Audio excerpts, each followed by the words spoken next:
Hey guys, welcome back to Skylanders Ring of Heroes. It's review time. We've got the new units. They're finally in the game. Like I said, I like doing these reviews once they're in the game. You can read the abilities and you can see it properly how they line up, and we can do those proper reviews. The first thing I just wanted to cover quickly is that new event, the event scenario that they've made. I think this event dungeon thing is absolutely amazing. It's a really cool feature. A lot of really good rewards. You can just get lots of good rewards from doing the missions. You've got a shop that you get even better rewards.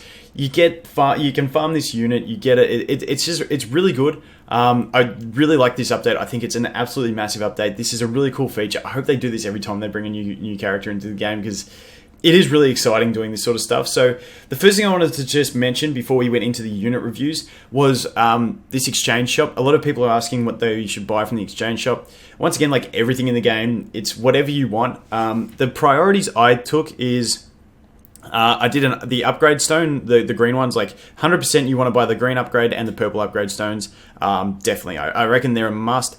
I bought the Ultra Premium ticket when I was on stream, so I could summon something on stream. I'd probably go all the upgrade stones first, then maybe the Premium Summon if you want a Premium Summon.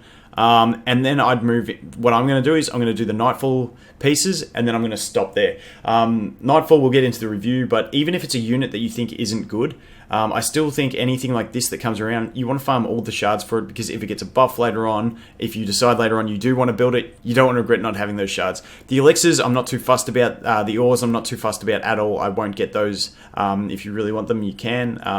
If you're an early game player and you're struggling to get those the orange elixirs, it might be really worth it. For me, I really want to farm my units, farm my shards, and get back to it. The other one is these green chests. Each of them have only one 5-star green ward rune, and the top one is only for slot 3, and the second one is only for slot 5. So I thought it was like the other crates where you get 6 runes. You only get 1 in each crate. And like I said, it's a slot 3 for the first one and a slot 5 for the last one.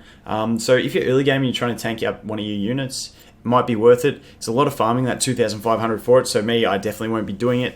And then the gold one's the other one. The gold isn't too bad. I won't be doing it personally, but it turns out to be not too bad, because the other thing about it is when you're running this dungeon, you do get a lot of experience. It's 300 and something experience for running this dungeon as well, and you get like 600 gold per run. So it does stack up quite nicely, the gold and experience from doing this one. But for me personally, I think I'll give the gold a miss. Like I said, I'll just do the stones, and then the summon, and then the nightfall, and then that'll be where I stop. Another thing is, a lot of people have been asking about how to get 3 stars on it. You need to complete the stage with an expert Skylander that's a 3-star. Everyone has Stealth Elf. If you farm Boomer, you got Boomer. Just an expert Skylander in your team, and you need to clear it within 3 minutes. So that's that one. Now we'll jump into the units. So Nightfall, being the Nat 4 that we can farm, is the one most people will probably be interested in at the moment. And just overall, I think it looks really nice. For me, we'll go through the skills first. So this skill 1, cast Diminish on the target for 4 turns. It is the skill that awakens, and what happens is, if the attack lands as a critical, it does another Diminish, which is really nice. Like, Diminish actually does good damage. I think it's up to 7 or 8% of the attack of the unit casting it. Don't quote me on that. They did change it in an update, so I can't remember if that's exactly where it is. But then you've got this second skill, which synergizes well with it. Inflicts damage on an enemy with her shadow hair.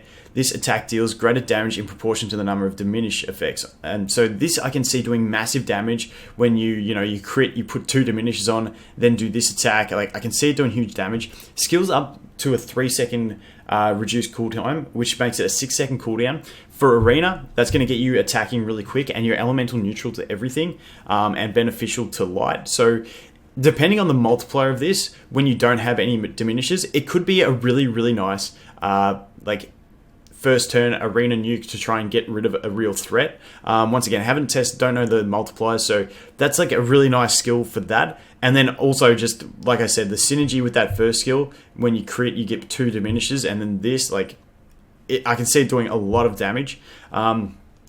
Stack that with the passive. When a crit lands, 40% chance to do a bonus attack. You're doing more damage. So like even in Arena, like, it's kind of reminds me a little bit of the Chopper passive. So like, but this one is like literally you use this, you get in real quick, 6-second cooldown. You can use that just about instantly. You crit them, do good damage. If you proc this, you hit him again, and I'd say you're pretty much guaranteed a kill against a squishy unit if you do proc that skill. So that's a really nice idea for Arena. You got effect accuracy up, which synergizes really well with this first skill again, getting those diminishers to land. And once again, in this new update, the buff to leader skills, like a 15% at base, is really nice. Just absolutely huge. 15% accurate. Like, the leader skills I love now after the update. So just a really good kit. As for runing, this is one that I would do. The confusing thing with runing this unit is you want to crit to proc the passive and to proc the extra diminish.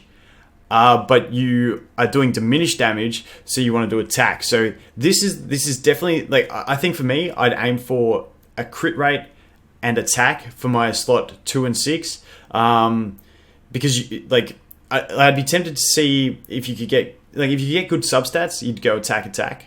But I think you really want to up that crit. So me personally, I'd run it crit rate attack on a strike set. Like I said, the diminish is proportionate to her attack. So you want as much attack as you possible to get those diminishes doing damage. But you also want to crit. So I'd definitely forego the crit damage on this unit. Even if you've got a godly crit damage rune, I'd still focus on the attack to get more synergy out of it. As for uses, for dungeons, at the moment with how hard the bosses hit in like the level 10s of the dungeons, I would stick to elemental advantage for your attackers, just because they hit so hard. A neutral element attacker built for attack or crit rate just won't survive, in my opinion. So this unit I feel like could be really good later game in arena and stuff like that.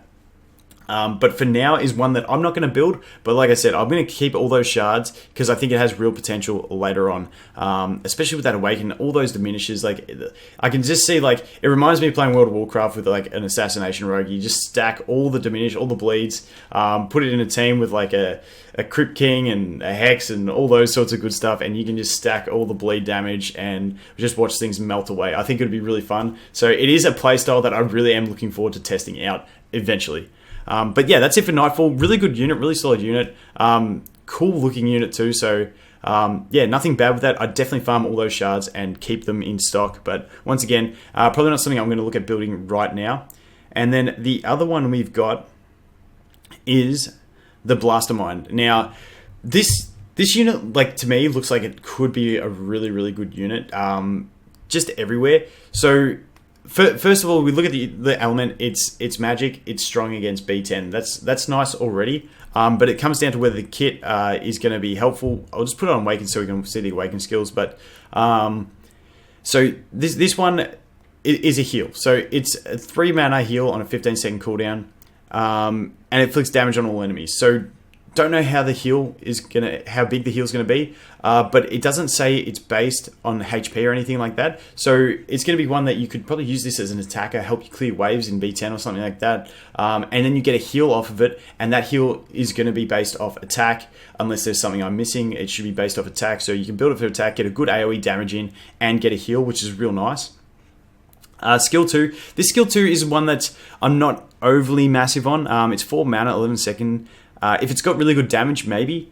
It casts block rate down and evasion down. So it just means that you're more likely to hit your attacks. But at a 4 mana cost, if that was like a 2 mana cost, I'd really like it. But 4 mana is a bit expensive for me, unless it does really good damage. The skill 3 looks really nice to me. Randomly throws an energy ball to inflict damage on all enemies. 80% chance to decrease mana by 2. So this is an 8. Like, once again, you can build this thing full attack. Not knowing what the damage is like, you can build it on a full attack build, so you'd be doing really solid AoE damage with skill 1 and skill 3. And also you'll be getting a heal, and you'll be getting a decreased mana, which we haven't seen in any other unit. And decreased mana, I feel like, is going to be massive for control, especially in something like Arena and stuff like that. Obviously, the cooldowns make it less useful in Arena, but we'll have to see how that does play out later on. But I'm not sure. This is one thing I always say when I'm not sure of something. I'm not sure if the bosses in dungeons have a mana bar that's hidden somewhere that they're actually abiding by. If they do, this would be massive too. If not, then it's not a big deal. But when you look at the next skill, which is the passive, you've also got a regain mana if attacked when 50% or higher HP. that's nice. That is really nice. The difference between Awakening is that it's at 70% HP. So the Awakening isn't 100% vital for this, but if you can keep this guy topped up, you're getting more mana, and mana is the key to this game for efficiency and all that sort of stuff. So I think it's a really good kit, and then you throw in a leader skill of effect resistance. Not the best leader skill, not my number one choice, but still a good leader skill. If you can dodge armor breaks and stuff like that, it's always nice. But I just think this guy, for runes, like, I'd build on a strike, I'd try a double attack, and I'd also try crit rate attack, because like I said, that heal is going to be done. I'd probably do crit. I'd probably try and get for a crit build, because the heal will be able to crit too, even though heals have lower crit chance.